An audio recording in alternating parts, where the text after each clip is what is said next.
అందరికీ నమస్కారం. నేను మీ దుర్గను. దుర్గా హోమ్ టాక్స్‌కు స్వాగతం. అందరూ ఎలా ఉన్నారు? బాగున్నారా? నేను కూడా బాగున్నాను. మీరు ఇంకా బాగుండాలని కోరుకుంటున్నాను. ఈరోజు వీడియోలో పిల్లల దగ్గర నుంచి పెద్దవాళ్ళ వరకు ఎంతో ఇష్టపడే వెజిటబుల్ పలావ్‌ని చూపించబోతున్నాను. ఇంటికి ఎవరైనా బంధువులు వచ్చినా అప్పటికప్పుడు సులభంగా చేసే వెజిటబుల్ పలావ్‌ను చూపించబోతున్నాను. ఈ వెజిటబుల్ పలావ్‌ను పిల్లలకు చేసి పెడితే చాలా ఇష్టంగా తింటారు. ఇంకా ఇందులో అన్ని కూరగాయలు వేసాము కాబట్టి చాలా పోషకాలు ఉంటాయి. ఎక్కడ స్కిప్ చేయకుండా చివరి వరకు చూడగలరు. నచ్చితే గనక లైక్ చేసి షేర్ చేయండి ప్లీజ్. ముందుగా మనం వెజిటబుల్ పలావ్ కోసము కూరగాయలన్నీ ఇలా రెడీ చేసుకొని పెట్టుకోవాలి. కూరగాయలన్నిటిని శుభ్రంగా కడిగి ఇలా ముందుగా ముక్కలుగా తరిగి పెట్టుకుంటున్నాను. ముందుగా క్యారెట్‌ని తరుగుతున్నాను. పెద్దగా కాకుండా మరీ చిన్నగా కాకుండా ఇలా మీడియం సైజులో ముక్కలుగా తరిగి పెట్టుకుంటున్నాను. ఇంకా నేను కూరగాయలు ఏమి తీసుకున్నానంటే క్యాలీఫ్లవరు, క్యారెట్, ఆలుగడ్డ, క్యాబేజీ, పచ్చిమిర్చి, టమాటాలు ఇవన్నీ ముక్కలుగా చేసి పెట్టుకున్నాను. క్యాలీఫ్లవర్‌ని శుభ్రంగా కొంచెం వేడి నీళ్ళల్లో వేసి ఇలా శుభ్రంగా కడిగి పెట్టుకుంటున్నాను. తర్వాత 1:30 గ్లాసు వరకు బియ్యం తీసుకొని 2, 3 సార్లు శుభ్రంగా కడిగాను. మామూలు రైస్ అయినా తీసుకోవచ్చు లేదా బాస్మతి రైస్ అయినా తీసుకోవచ్చు. నేను ఇక్కడ మామూలు రైస్ తీసుకున్నాను. స్టవ్ వెలిగించుకొని మందపాటి ఒక పాత్ర పెట్టుకొని ఇందులో 2 స్పూన్ల నెయ్యిని వేసుకుంటున్నాను. తర్వాత ఇంకా 2 స్పూన్ల ఆయిల్ కూడా వేసుకున్నాను. మొత్తంగా నెయ్యితో అయినా చేసుకోవచ్చు లేదా మొత్తం ఆయిల్‌తో అయినా చేసుకోవచ్చు. ఇలా 2 కలుపుకుంటే చాలా రుచిగా ఉంటుంది. నెయ్యి, ఆయిల్ వేసుకుంటున్నాను. ఇది వేడెక్కిన తర్వాత ఇందులో బిర్యానీ ఆకులు వేశాను. మసాలా దినుసులన్నీ వేసుకుంటున్నాను. స్టార్ పువ్వు వేసుకున్నాను.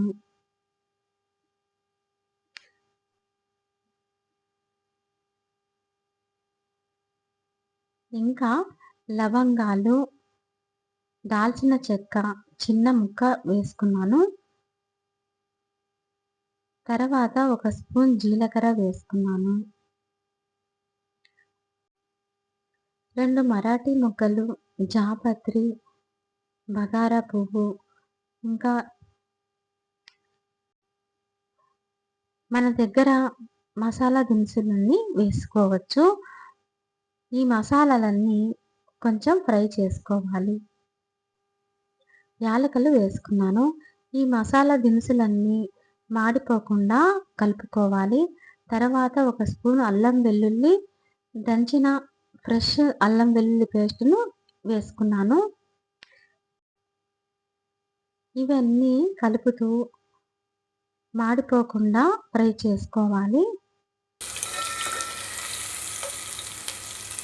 ఫ్రై అయ్యాక సన్నగా తరిగి పెట్టుకున్న ఉల్లి తరుగును కూడా వేసుకుంటున్నాను.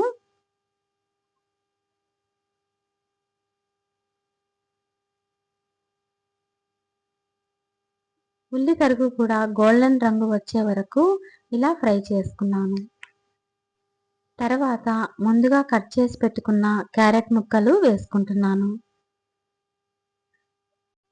ఇవే కూరగాయలు వేసుకోవాలని ఏమీ లేదు. మన దగ్గర ఏ కూరగాయలున్నా వేసుకోవచ్చు. నా దగ్గర ఇప్పుడు అవైలబుల్‌గా ఉన్న కూరగాయ ముక్కల్ని వేసుకుంటున్నాను. ఇంకా పచ్చి బఠానీ వేసుకోవచ్చు. మన దగ్గర ఏవి అందుబాటులో ఉంటే ఆ కూరగాయలని వేసుకోవచ్చు. ఈ కూరగాయ ముక్కలన్నీ వేసిన తర్వాత ఇలా కలుపుతూ మధ్య మధ్యలో కలుపుతూ మాడిపోకుండా నిదానంగా ఫ్రై చేసుకోవాలి. మంటను మీడియం ఫ్లేమ్‌లో పెట్టి ఫ్రై చేసుకుంటున్నాను. పూర్తిగా ఉడకనివ్వకుండా మరీ మెత్తగా కాకుండా ఉడకాలి. తర్వాత అన్నంలో కూడా ఉడుకుతాయి కనుక ఇప్పుడే మెత్తగా చేసుకోకూడదు. ఇప్పుడు టమాటా ముక్కల్ని, క్యాలీఫ్లవర్‌ని, క్యాబేజీని వేసుకున్నాను. ఇవి కొంచెం మగ్గే వరకు ఇలా కలదిప్పుతూ ఉడకనివ్వాలి. ఇవన్నీ చిదురుగా కాకుండా ఇలా కలుపుకోవాలి. ముక్కలు మరీ మెత్తగా కాకుండా కలుపుకోవాలి.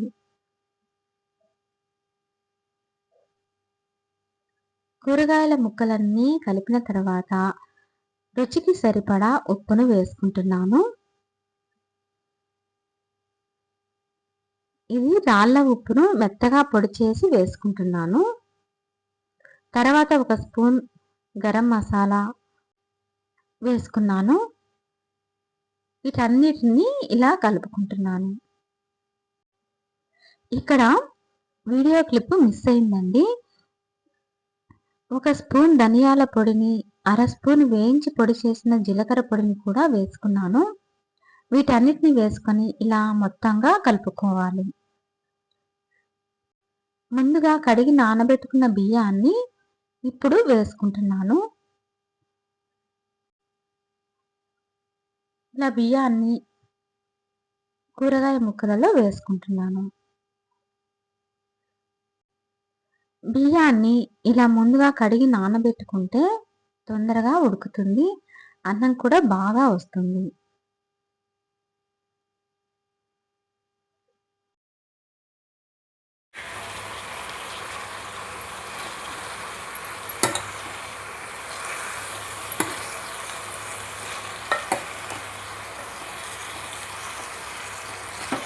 బియ్యం వేసిన తర్వాత మొత్తంగా ఇలా ఒకసారి కలుపుకొని నీళ్లు పోసుకుంటున్నాను. మనం బియ్యం 1.5 గ్లాసు తీసుకున్నాం కనుక 3 గ్లాసులు నీళ్లు పోసుకుంటున్నాను. ఇక్కడ 3 గ్లాసుల నీళ్లు కరెక్ట్‌గా సరిపోయిందండి.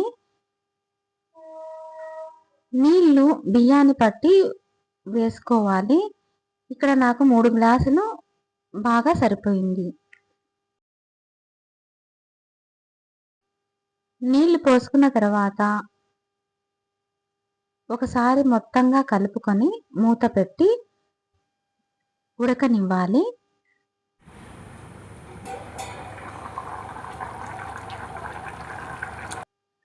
ఇలా ఉడుకుతుండగా మధ్యలో మూత తీసి చూసుకోవాలి. మధ్యలో ఇలా కలుపుతూ ఉండాలి. ఇలా కూరగాయ ముక్కలన్నీ సగం ఉడికించుకున్న తర్వాత ఇలా అన్నంలో కూడా బాగా మగ్గుతాయి. అన్నం ఉడికేసరికి కరెక్ట్‌గా సరిపోతుంది. ఇప్పుడు జీడిపప్పు కూడా వేసుకుంటున్నాను. ఉప్పు సరిపోకపోతే ఈ టైంలోనే వేసుకొని చూసుకోవాలి. ఇప్పుడు అన్నము మగ్గనిచ్చి స్టవ్ ఆఫ్ చేసుకోవాలి. చూసారు కదండి వెజిటేబుల్ పలావు ఎలా వచ్చిందో. వెజిటేబుల్ పలావు రెడీ అయింది. చాలా బాగా వచ్చిందండి. ఇది పిల్లలు చాలా ఇష్టంగా తింటారు. ఈ వెజిటేబుల్ పలావ్‌ను పండగలకు కానీ, ఎవరైనా బంధువులు వచ్చినప్పుడు, ఇంకా పిల్లలు అడిగినప్పుడు చేసి పెడితే చాలా ఇష్టంగా తింటారు. వీటిలో అన్ని పోషకాలు ఉంటాయి. క్యారెట్ వేసాం కాబట్టి కళ్ళకి కూడా చాలా మంచిదండి. ఈ వీడియో మీ అందరికీ ఉపయోగపడాలని మనస్ఫూర్తిగా కోరుకుంటున్నాను. ఈ వీడియో నచ్చితే గనక లైక్ చేసి షేర్ చేయండి. ఇంకా మీ స్నేహితులకు, బంధువులకు షేర్ చేయండి. మీరిచ్చే ఒక్క లైక్ వలన నాకు సపోర్ట్‌గా ఉంటుందండి. ఈ వీడియో నచ్చితే గనక లైక్ చేసి షేర్ చేయండి. మరిన్ని మంచి వీడియోల కోసం దుర్గా హోమ్ టాక్స్ ఛానల్‌ని సబ్స్క్రైబ్ చేసుకోండి ప్లీజ్. మరో మంచి వీడియోతో మీ ముందుకు వస్తాను. మీ దుర్గా. చివరి వరకు చూసినందుకు ధన్యవాదములు.